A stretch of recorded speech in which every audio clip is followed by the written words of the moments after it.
Okay, this is a random elevator here in the Memorial Union at Indiana University in Bloomington. It's got monitor fixtures.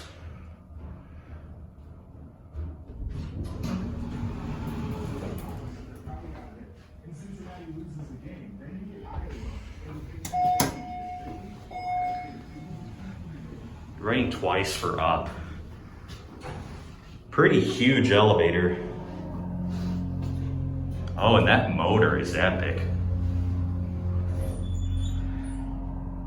There's a brass monitor panel. Don't think I've ever seen something like that before.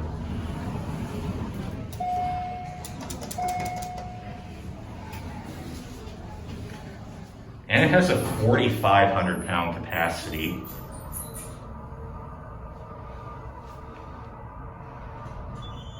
Seems like this was a mod. I don't know what this was originally.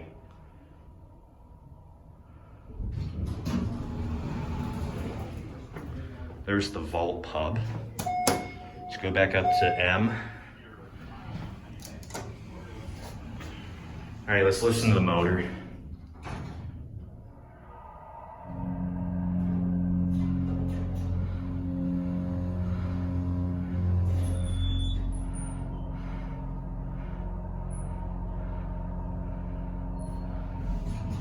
Awesome motor.